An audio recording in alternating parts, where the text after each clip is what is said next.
Bismillahirrahmanirrahim. Alhamdulillahi rabbil alamin. Wa bihi nasta'in ala umurid dunya waddin. Wassalatu wassalam ala al-mab'uthi rahmatan lil alamin, nabiyyina wa habibina wa qudwatina Muhammad ibn Abdullah wa ala alihi wa sahbihi wa man sar ala nahjihi wahtada bihadihi wastanna bisunnati ila yaumiddin, amma ba'du. Muslimin dan muslimat, para jemaah, para pencinta ilmu sekalian, alhamdulillah pada hari ini Sabtu 9 hari bulan 11 2024 bersamaan dengan 7 Jumadal Ula 1446, kita teruskan pengajian kita, bicara kita dalam kitab Hikayatun Fiqhiyatun Mukhtarah, hikayat-hikayat fiqh yang terpilih. Hikayatun Fiqhiyatun Mukhtarah. Kitab ni jarang ada. Dalam Al-Hikayatus Sadisatu wa Tis'un Ba'dal Mi'ah, hikayat yang ke-196. Kita hari ini masuk yang ke-196 dah. Iaitu kisah seorang gedebe nama dia Ali Al-Asadi bertaubat. Ali Al-Asadi, seorang yang gedebe bertaubat. Apa kisah dia? Mari kita tengok kisah. Kalau tak baca kisah kita tak tahu, kan? Bila tak tahu kita tak dengar cerita. Rawa Ibnu Jarir ini Tabari rahimahullahu ta'ala bisanadihi. Ibnu Jarir ini masyhurlah. Kejap lagi saya akan perkenalkan siapakah Ibnu Jarir At-Tabari. Anna Aliyan Al-Asadi. Ali Al-Asadi ini seorang haraba wa akhafas sabil. Seorang yang orang panggil perompak ataupun penyamun, yang menyekat jalan orang dan menakut-nakutkan orang. Kerja dia. Wa asabad dama wal mal. Kadang-kadang dia tumpah darah orang, kadang-kadang dia ambil harta orang. Fatalabahul a'immatu wal 'ammatu. Kerajaan cari dia. Kerajaan cari Ali Al-Asadi ni dan nak tawan dia, nak tangkap dia. Famtana'a walam yuqdar alaih. Tak ada siapa boleh tangkap dia. Gedabeh sungguh ni orang ni. Bukan orang main-main ni. Tidak kata orang panggil ni starah apa ni, gedabeh kampung dok ni, pihak kerajaan tuntut dia tak boleh nak tangkap. Kerajaan tuntut dia tak boleh nak tangkap. Ni dia. Hatta ja'a taiban, sehingga dia datang menyerah diri, bertaubat. Dia sendiri taubat. Ja'a taiban, dia mari bertaubat pada Allah Azza wa Jalla. Kembali kepada Allah. Sebab apa dia taubat? Dengar ni. Punca taubat dia kenapa? Punca dia bertaubat tu kenapa? Wa zalika annahu sami'a rajulan yaqra'u hadhihi al-ayah. Dia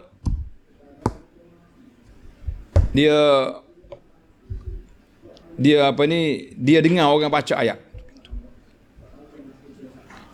Dia dengar satu malam, dia dengar seorang imam baca ayat. Dengar ni. Ayat mana? Tanda tuan-tuan. Ini sebab menjadi asbab seorang itu bertaubat, sebab dia dengar Quran. Quran ni tajam, kalau masuk dalam hati insaf. Tapi kalau masuk dalam telinga je, tak masuk dalam hati, tak memberi kesan. Ayat dia tanda surah Az-Zumar ayat 53. Surah Az-Zumar ayat 53. Ayat dia, a'udzubillahi minasyaitanirrajim. Qul ya ibadiyalladzina asrafu ala anfusihim la taqnatu min rahmatillah. Innallaha yaghfirudz dzunuba jami'a. Innahu huwal ghafurur rahim. Jadi dia baca ayat ni, dia dengar ayat ni, dia pun masuk dalam hati dia. Ni orang dia Tuhan nak bagi hidayah, bagi taufik sekejap ya. Bila dia baca ayat ni, lekat dalam hati dia. Apa makna dia?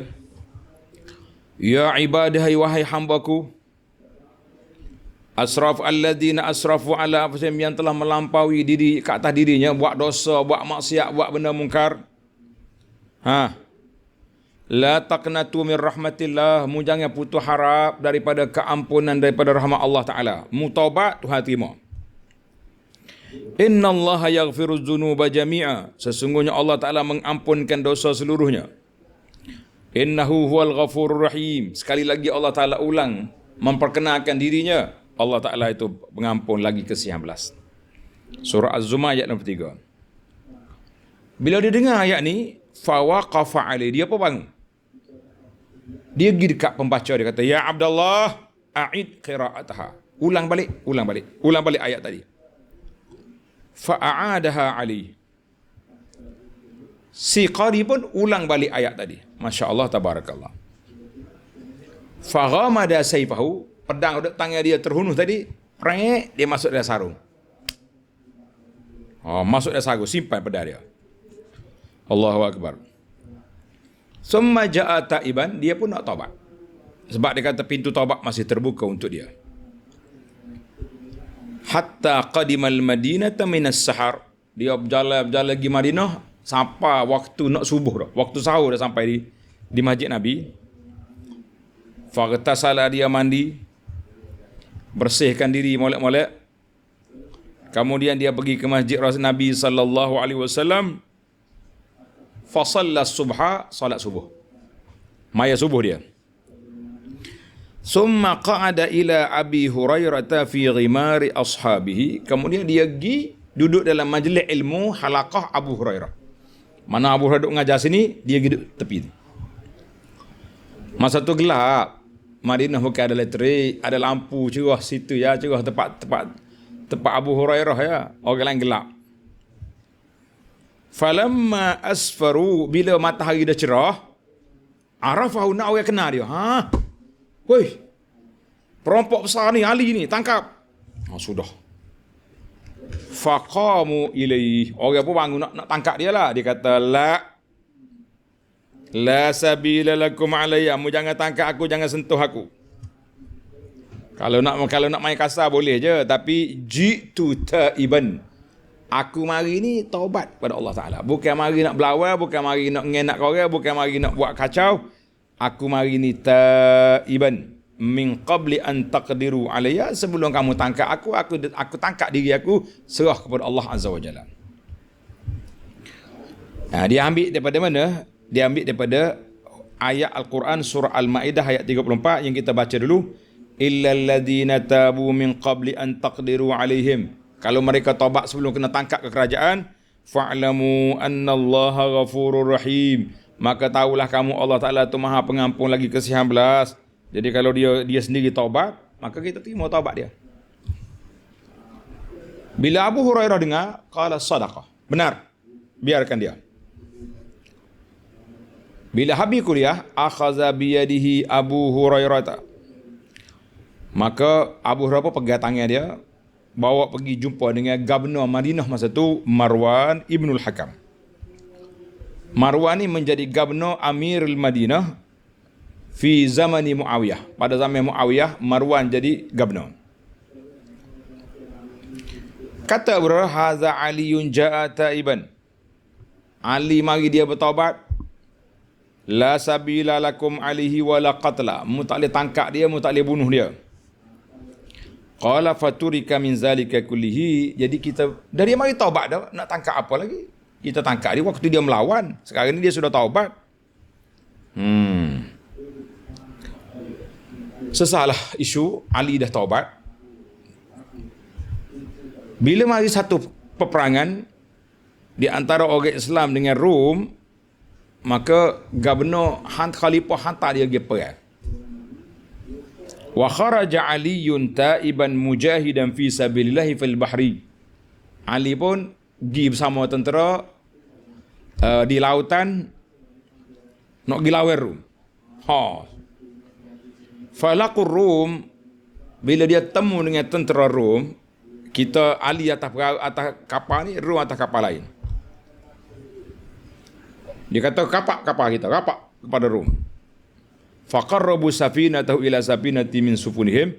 Jadi bila kapal ni dekat dengan kapal tentera, faqtahama ala Rum bi safinatihim, Ali lompat naik atas kapal Rom dengan pedang dia tu, terkejut habis orang. Sudah. Allahu Akbar. Jadi bila dia lari, kapal dia tak boleh kena seimbang duduk tengah-tengah. Jadi pakat lari duduk bucu ni, lari duduk sudut ni lah kapal apa zong terbalik. Famalat bihi wa bihim, sekali dengan Ali tergelar dalam laut, faghariqu jami'an, semuanya mati. Allahu Akbar. Jadi Ali tu insya-Allah lah kita kata mati syahid lah dia. Sebab dia pergi masuk dalam kapal Rom. Rom lari daripada dia, pergi duduk di satu sudut saja, terbalik kuai habislah kita. Hadza khabarun mu'tamadun, dibawa oleh Imam At-Tabari dalam tafsir dia, dan juga Ibnu Katsir menukilkan dalam tafsir dia. Jadi dilalatul khabar, cerita ni apakah dia punya hukum? Hukum dianya, la hadda ala man taba minal hirabati qabla al-qudrati alaih. Maknanya tak boleh jatuh hukum had lagi ke atas orang yang perampok ni kalau dia sudah bertaubat. Cuma beberapa isu kita kena tengok nantilah, harta hak dia rampas tu, kalau dia bunuh orang apa cerita, nanti dalam huraian nanti insya-Allah. Mana pada asasnya bila orang tu sudah bertaubat, maka gugurlah hudud ke atasnya. Taubat bila tu? Qabli an taqdiru alaihim, sebelum kamu tangkap. Tapi kalau sudah tangkap, dia baru taubat, la qas, kita kena jalankan tugas. Mana untungnya dia bertaubat sebelum apa? Sebelum ditangkap. Ini nak menggalakkan orang bertaubat. Baik. Dalam kisah ini ada beberapa watak tokoh-tokoh yang kita nak kenal. Di antaranya yang besar sekali, rawi al-hikayah, iaitulah Muhammad bin Jarir bin Yazid At-Tabari, al-imamul alamul mujtahid, seorang ulama mujtahid. Dikatakan mujtahid mutlak ni berakhir dengan matinya At-Tabari. Dia kata berakhirnya dengan wafatnya At-Tabari. Baiklah.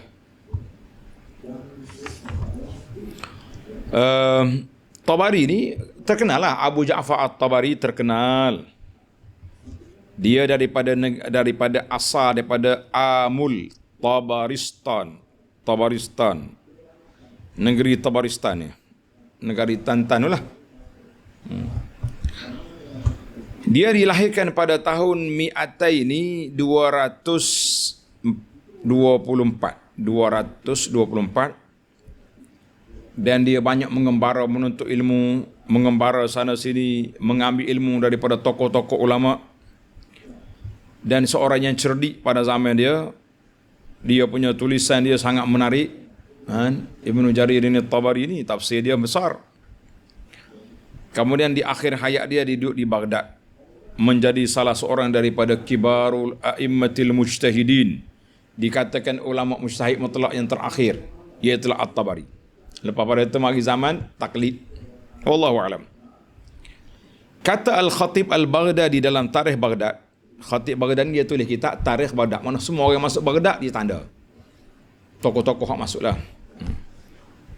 Dia kata Muhammad bin Jarir bin Yazid kana ahadu a'immatil ulama. Salah seorang daripada tokoh ulama yang dikenali, yang didengari, yang menjadi rujukan. Dan dia punya ilmu dia pelbagai. Jarang orang macam tu. Dia ilmu tafsir, ilmu qiraat, basiran bil ma'ani, ilmu fiqh, dalam ahkamul Quran, pandai sunnah, dan macam-macam lagi lah. Arifan bi aqwalis sahabah wat tabi'in. Dia punya kitab dia Akhbarul Umam wal Muluk. Dia ada kitab Tarikh At-Tabari. Tarikhul Umam wal Muluk. kitab tafsir dia, Jami' tafsir yang begitu masyhur. Dan ada kitab juga Tahzibul Athar. Banyak lagi lah. Yang pentingnya Tabari ini seorang tokoh yang menulis kitab-kitab yang besar-besar. Kata Ali bin Ubaidillah Al-Lughawi, Muhammad bin Jarir makatha 40 sanah. Ibnu Jarir ni 40 tahun dia nulis setiap hari 40 warakah, 40 lembaran. 40 tahun masa. Padahal kitab dia berpuluh jilid. Allahu Akbar. Kita lah ni nulis juga, nulis Facebook malah dah. Pakai copy paste CNP. Koyok dan tepek je kita sekarang ni. Dah. Yang panggil koyok dan tepek je kita boleh. Orang lain tak pandai dah. Nak kata apa? Baik, siapa dia Ali Al-Asadi? Si perampok atau pengganas yang taubat tadi. Kata pengarang kita ni, aku tak jumpa lam a'sur lahu ala tarjamatin ghaira ma zukira fil hikayati.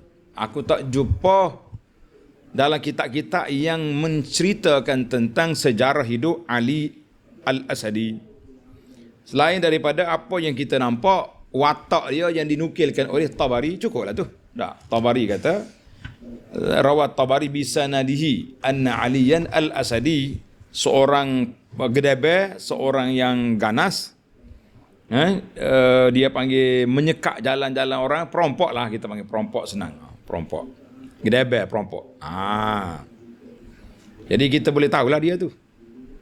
Jadi macam-macam lah, dengan helahnya, dengan beraninya, dengan gedebe lah kita kata. Tapi dia mati bersama kali dengan Rom dalam laut. Mudah-mudahan Allah Ta'ala tulis dia ni mati syahid. Setelah dia, mana kegedebelan dia tu, dia guna untuk Islam. Kalau tidak, mana boleh. Lompat atas kapal Rom. Mati bang. Ali berani lompat pergi sampai terbalik kapal tu. Dia buat dia. Allahu Akbar. Ada yang ketiga, Al-Imam Abu Hurairah. Seperti biasalah, kita dah kenal banyak kali dah kita baca sejarah dia. Abdul Rahman bin Sakhrin Ad-Dawsi Al-Yamani, Al-Imam Al-Faqih, Al-Imam Al-Faqih Al-Mujtahid, Al-Hafiz, Sayyidul Hufaz Al-Asbat, sahabat Nabi yang sangat mulia, yang banyak meriwayatkan hadis. Kita kata Alhamdulillah. Sifat Abu Hurairah ni rajulan Adam. Adam ni dia panggil berkulit gelap. Gelap, sumrah. Sumrah. Sifat dia lah, rupa dia tu. Tapi bidang dia panggil bahu terluah. Mana bukan orang kenik gitu dak. Jadi talaba minhu Marwan bin Hakam. Marwan bin Hakam minta dengan Abu Hurairah nak tulis, nak kumpul hadis-hadis riwayat Abu Hurairah. Tapi dia tak mau. Tak payahlah, dia kata. Fastaghfalahu. Marwan perintah orang tulis hadis Hurairah senyap-senyap. Bila dia riwayat, orang tulis. Akhir kali terbukulah hadis Hurairah. Ba'da sanatin fawajadahu. Selepas daripada setahun, tersebar kitab Abu Hurairah. Orang kita dengar dia baca, dengar dia riwayat, dengan kitab tulis sama. Mana tak berubah dia punya ingatan dia. Itu ada hikmah lah tu. Kenapa orang tulis senyap-senyap? Sekurang-kurangnya orang boleh test. Hafalan Abu Hurairah ni orang boleh semak balik. Kita kata Masya Allah, kuat hafalan dia tu. Jadi kuat hafalan dia. Tapi warak Abu Hurairah ni dia kata, Khalifah Marwan padamlah tulisan tu, biarlah. Biar orang hafal dia dada je, tak payah tulis-tulis. Allahu Akbar. Masya Allah, tabarakallah. Jadi itulah Muawiyah lantik Abu Hurairah menjadi gubernur di Madinah. Jadi bila dia tak suka dengan Abu Hurairah, dia pergi tukar pula. Dihantar mari Marwan. Jadi Marwan pulanya hormat Abu Hurairah. Dia suruh Abu Hurairah jadi pembantu dia, ganti dia kalau dia tak ada. Yang pentingnya Abu Hurairah punya kedudukan. Kita kata Alhamdulillah. Baik, siapakah Marwan Ibnul Hakam? Marwan Ibnul Hakam bin Abil As bin Umayyah Al-Malik. Raja. Marwan ni raja. Raja dia panggil khalifah kepada Amawi. Abu Abdul Malik, Malik bin Marwan. Nama Abdul Malik bin Marwan Al-Qurashi Al-Amawi. Dia dilahirkan di Mekah dan dia lebih 4 bulan lebih muda daripada Abdullah ibn Zubair. Ada setengah ulama kata lahu ru'yah, dia tengok Nabi. Tapi para ulama katakan dia ni tabi'in. Kalau jumpa dengan Nabi dia jadi sahabat. Dia ni kana katib ibn amhi Uthman bin, dia penulis kepada ibnu amhi. Ibnu amhi ni sepupu, ayah pak saudara dia, anak pak saudara dia, sepupu dia lah Uthman. Wa ilaihi al-khatam, dan dia jaga khatam, fakhanahu. Tapi dia agak belok dengan Uthman sehingga menimbulkan fitnah. Panjanglah cerita ni. Dia berjalan dengan Talha dengan Zubair untuk menuntut darah Uthman, lawan dengan Sayyidina Ali. Faqatala Talha, maka kutilah Talhanya, mati, dia selamat. Kemudian dia jadi gubernur di Madinah. Muawiyah lantik dia. Orangnya hebat, berani, licik, banyaklah. Kalau kita nak sebut tak perlulah. Sejarah yang telah berlalu-lalulah. Dan dia bersama dengan panglima dia Musrif bin Uqbah yang menyerang Madinah. Berlakunya peperangan Ma'rakatul Hurrah. Ma'rakatul Al-Harrah. Dia panggil Harrah Syarqiyah. Dia ada 2 harrah. Harrah ni mana tanah hitam. Harrah Syarqiyah ni, Allahu Akbar. Jadi ramalah pada tahun 63 Hijri, beberapa orang sahabat dibunuh dalam peperangan Harrah itu. Kalau kita pergi ke perkuburan Baqi', orang akan tunjuk ni syuhada Harrah radhiyallahu anhum wa rahimahumullah.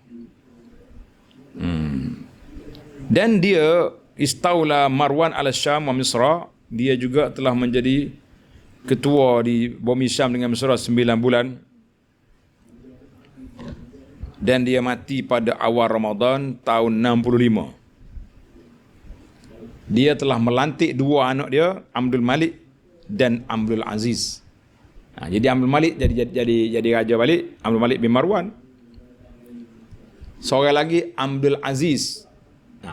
Abdul Aziz inilah ayah kepada Umar bin Abdul Aziz. Jadi Abdul Aziz bin Marwan.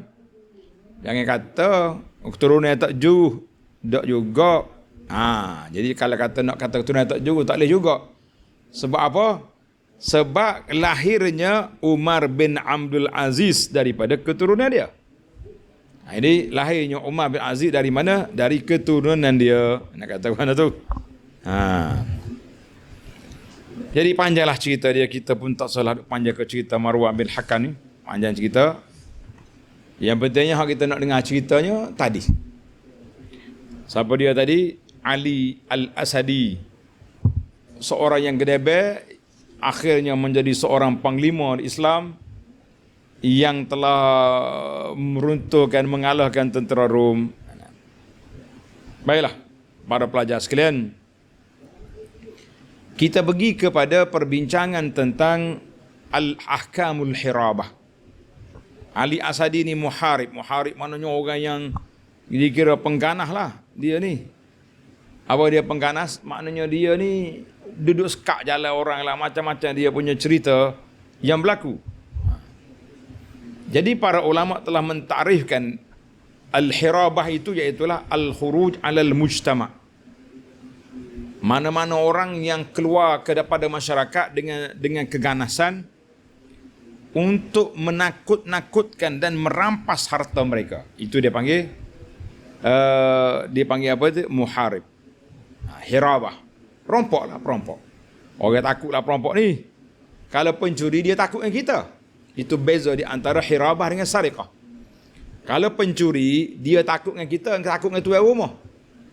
Tapi kalau hirabah, tuan rumah takut ke dia. Sebab dia ada senjata, dia mari dengan ganas. Curi dia masuk senyap-senyap curi. Kalau tengok orang dia lari. Sekali kita jekah dia, lompat lari.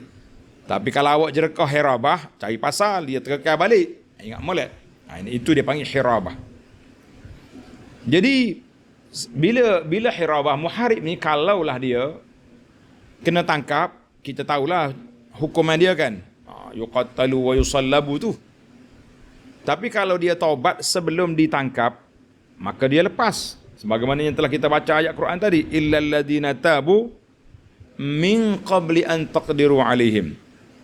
Jadi kalau kamu tangkap, kalau dia taubat sebelum ditangkap, maka gugur hak Allah Taala.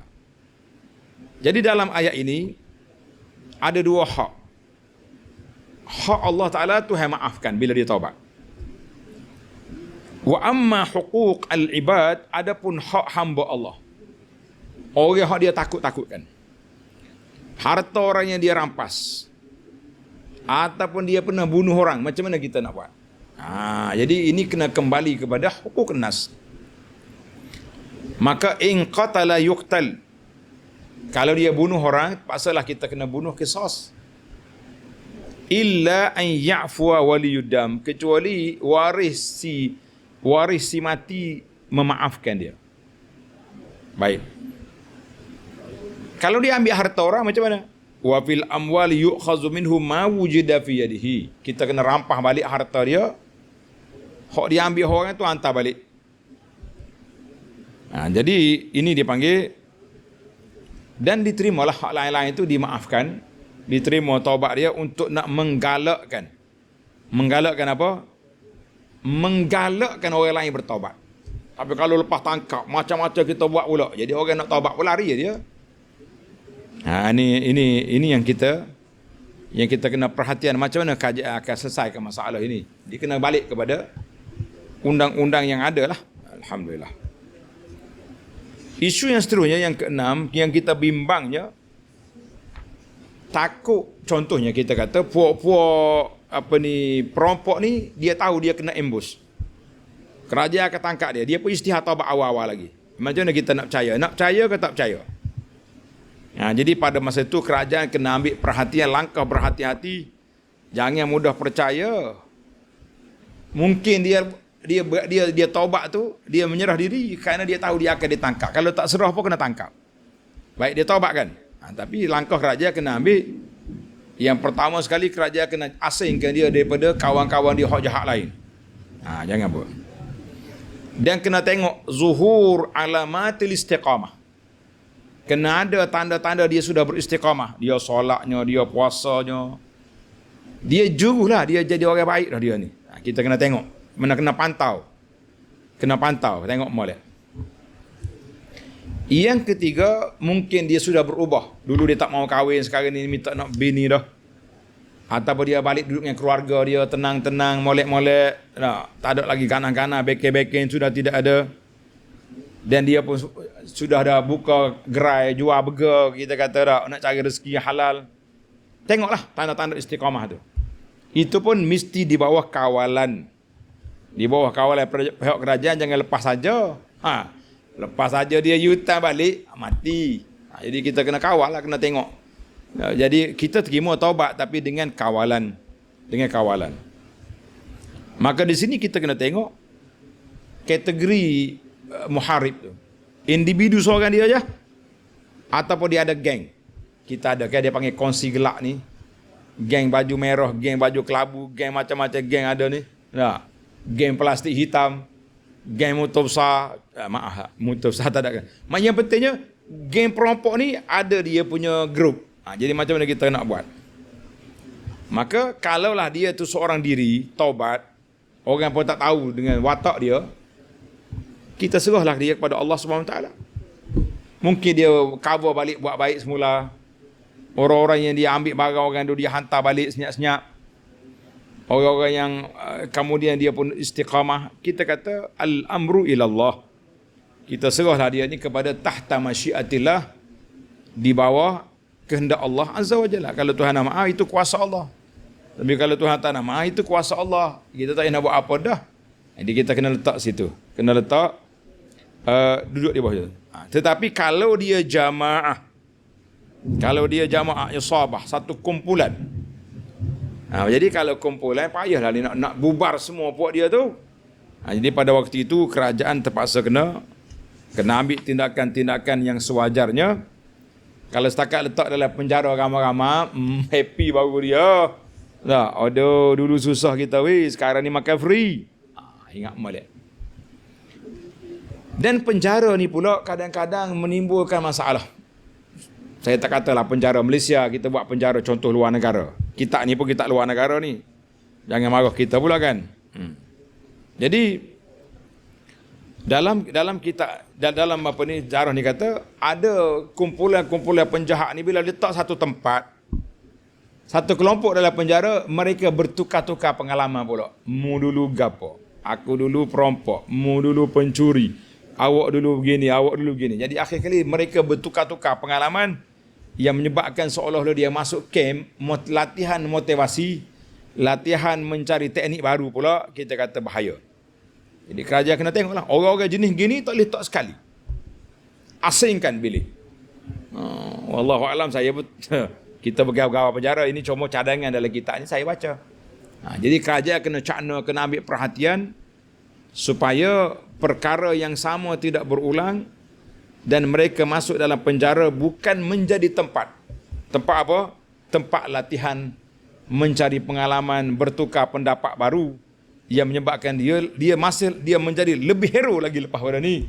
Kita kata cukup berbahayanya para jemaah sekalian. Jadi cukup berbahayanya dalam masalah ini, wallahu alam. Ada satu lagi isu yang berkaitan dengan tajuk kita ni, dia panggil daf'us sa'il. Menolak serangan musuh. Macam kita berjalan tiba-tiba mari lembu ganas, mari nak serang kita. Macam mana kita nak buat? Tengok kalau ada pistol tembak, kalau ada kayu pukul dan macam-macam. Yang penting kita nak selamat diri. Dia panggil daf'us sa'il. Maknanya orang nak serang kita, macam mana kita kena buat. Macam sekarang ni banyak berlaku isu-isu. Orang naik kereta, naik bas sekolah baru ni ada. Bas kilang. Naik teksi contohnya, siapa dalam nak pergi atas dalam kawasan ni, masuk dalam kampung, dalam hutan, dalam kelapa sawit, tiba-tiba driver teksi ngamuk. Suruh duit, nak rogo macam-macam. Jadi macam mana kita nak pertahankan diri? Jadi para ulama mengatakan kita kena mula dengan yang lebih rendah. Ingat dia, bahaya dosa ni, jangan buat, tak baik, dosa. Kita tak cuba tolak, lawan dengan tangan dulu. Bertempik ke, minta tolong orang ke, kalau ada telefon call senyap-senyap, WhatsApp, mari saya dalam bahaya ni. Bagi kita punya location. Kena ingat molek. Tapi biasa orang nak buat dia minta dia rapah awal lagi handphone, mari telefon. Dia tahu nanti kawan tu senyap-senyap atas location, help me polis. Nak kata apa? Mari polis cari bang. Jumpa ke dia. Jadi kalaulah terpaksa kena lawanlah. Kalau kita mati, insya-Allah kita termasuk dalam mati syahid. Man qutila duna irdihi fa huwa syahid. Siapa dia dibunuh kerana mempertahankan kehormatan diri dia, dikira mati syahid. Man qutila duna malihi fa huwa syahid. Banyaklah kategori-kategori syahid tu, mempertahankan nyawa, mempertahankan harta, mempertahankan maruah diri, mempertahankan keluarga. Kalau dibunuh mati syahid. Jadi kita kena lawan, jangan tak lawan. Jadi itu dia panggil orang kena pertahan. Satu lagi isu, kalau kita tengok orang nak kena khianat. Orang ni nak khianat orang ni. Kalau kita tak bantu segera, nak panggil polis mari dulu. Polis mari paling cepat pun 15 minit. 10 minit kalau dekat. Habis dah lah. Kawan itu kena khianat. Jadi, adakah kita sebagai seorang masyarakat, ahli anggota masyarakat kena bantu, kena tolong? Jawab je, nahnu al-muslimin. Kita orang Islam ni umat wahidah, satu umat yang satu. Mana-mana saudara kita yang kita man ra'a minkum munkaran, kalau kamu tengok benda mungkar orang nak ngenak, kena tolong, kena bantu. Kita tengok dah kawan itu nak kenak dia. Kenapa pula kita tak mau? Kita kena tolong dia. Kita kena bantu dia, jangan bagi. Jangan biarkan. Banyak ya kadang-kadang dengan kita jerkah ya. Kenapa kenak orang ni? Dia mungkin dengan sebab tu dia lari. Dia tinggalkan mangsa dia tu. Tapi kalau kita buat tak tahu, buat tak peduli, jangan. Sebagaimana setengah daripada masyarakat di barak ke di mana, dia tak peduli. Orang buat kerja itu, you punya pasal lah. Kalau awak nak selamat, awak lawan lah. Tak, kita orang Islam bukan begitu. Kita dalam hadis Nabi kata apa ni, nasrul mazlum. Kita kena bantu orang-orang yang dizalimi. Kita kena tolong orang-orang yang dikhianati. Tak boleh. Islam kita tak biar gitu saja. Mentah kau kita kenakkan kita pakai biarlah, kita kata tak boleh macam tu. Kan? Kena tolong menolong, bantu membantu supaya negara kita harmoni, masyarakat kita aman, dan kedudukan manusia ni tahu dia punya kedudukan. Jadi kalau orang ni tahu, jangan orang Islam ni masya-Allah, kalau nak kenak depan dia akan pertahankan, dia akan bantu, dia akan leraikan dia. Yang pentingnya jangan diam. Kita mesti usaha untuk menyelesaikan masalah. Itulah para jemaah sekalian. Sebab hadis tadilah, hadis man ra'a minkum munkaran falyughayyirhu bi yadihi.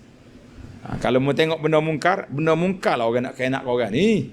Tak kira nak kenak apa pun. Nampak dia nak tumbuk kau, dia bertengkar sampai merah muka-muka, maki-maki sumpah-sumpah. Maka pada masa itu kita kena apa? Kita kena betulkan balik. Sebab kalau tidak, jadi masalah kita dalam masyarakat. Baiklah, isu yang ke-10, Tuan Syekh ni kata, kita kena beza di antara istilah-istilah yang digunakan oleh para ulama di antara al-muharibun dengan al-bughah. Al-bughah ni macam orang panggil penentang kerajaan cara bersenjata, itu dipanggil bughah. Jadi bughah ni, ini muharib ni biasanya dia sekat-sekat orang gini lah. Tapi kalau bughah, al-khuruj ala ta'atil hakim, mereka menentang kerajaan yang adil. Sebagaimana contoh yang senang kita buat, iaitulah puak-puak Khawarij yang menentang Sayyidina Ali radhiyallahu anhu. Kalau kita contoh zaman kita ni payah. Kita contoh orang ni, ada orang yang bantah pula. Tak habis siapa kegelak, siapa cerah kita panggil, tak habis. Jadi nak jadi bughah, yang pertama dia lawan kerajaan yang baik, kerajaan Islam. Yang kedua, al-kharijuna jamaah, yang keluar tu sekumpulan, satu kelompok, lahum syaukah, ada tentera, ada senjata. Jadi perompok ni tak payah senjata-senjata, ada batai kayu jadi dah dia. Ada batai. Tapi kalau kata nak bughah, dia kena ada senjata, syaukah, kekuatan nak lawan kerajaan. Itu dipanggil baru bughah. Yang ketiga, ayyakula mubar. Maknanya ada sebab dia nak lawan kerajaan tu. Mungkin dia takwil ayat ke, dia takwil hukum ke. Biasanya orang hak lawan ni bukan orang hak biasa-biasa, orang cerdik-cerdik. Sebab itulah bughah ni, orang menentang Khawarij ni, hak lawan Sayyidina Ali ni, orang kuat ngaji Quran, lekok dahi, tanda sujud, tapi mereka takwil ayat yang salah. Sebab itulah bila bughah ni berbeza dengan hukum al-muharibin. Jadi bila muharib ni ada hukum dia, dan bughah juga ada hukum dia yang lain yang kita kena ingat. Jadi para jemaah sekalian, alhamdulillah, tajuk perbincangan kita menarik, iaitulah tentang undang-undang hudud. Walaupun sekarang ni zaman kita hari ni hudud sudah tidak berlaku. Kita nak buat undang-undang takzir sikit pun 4-15 enactment dibatalkan oleh mahkamah, yang ditinggalkan oleh orang putih. Kita nak kata apa? Sebab itulah kalau ada orang nak buat RUU, nak buat rang undang-undang menyekat perkara yang sepatutnya luas untuk umat Islam, tiba-tiba kita mempersempitkan, hati-hati tuan-tuan. Kita bimbang nanti RUU ini akan menimbulkan bukan saja polemik, akan menimbulkan suatu kekerasan, keganasan. Kalau dalam bab agama mungkin membawa kepada isu takfiri, mengkafirkan orang yang tidak ikut RUU kita. Ini bahaya. Sebab itulah para jemaah sekalian, nak gubal undang-undang fikir panjang, tengok kiri kanan. Kita kata kalau orang ni tak ikut ni bermakna dia sesat. Kita letak bayangan muka depan kita tu, mak kita, adik-beradik kita, ipar duai kita, anak-beranak kita, keluarga kita. Adakah kita nak letak mereka dalam kandang orang sesat yang akan dihumban ke dalam neraka? Jadi sebab itulah kita alangkah berhati-hati Orang Kelantan kata beringat sebelum kena. Jadi jangan seronok sangat nak buat satu benda. Semata-mata kerana nak jaga kedudukan kita, kita kata hati-hati para jemaah sekalian. Baiklah. Itulah di antara perbincangan kita, hikayat kita yang ke-100. Berapa tadi? 96. InsyaAllah kita sambung lagi. Hikayat yang ke-197 dalam siri yang akan datang insya-Allah. Jadi kita hikayat ni tak ada jadual. Bila anak kosong je kita akan baca insya-Allah. Jadi alhamdulillah. Tamatlah perbincangan kita dalam siri ini. Insya-Allah kita sambung lagi dalam siri yang akan datang. Subhanakallahumma wa bihamdika asyhadu an la ilaha illa anta astaghfiruka wa atubu ilaik. Wa sallallahu ala nabiyyina Muhammadin wa ala alihi wa sahbihi ajma'in. Walhamdulillahi rabbil alamin. Wassalamu alaikum warahmatullahi wabarakatuh.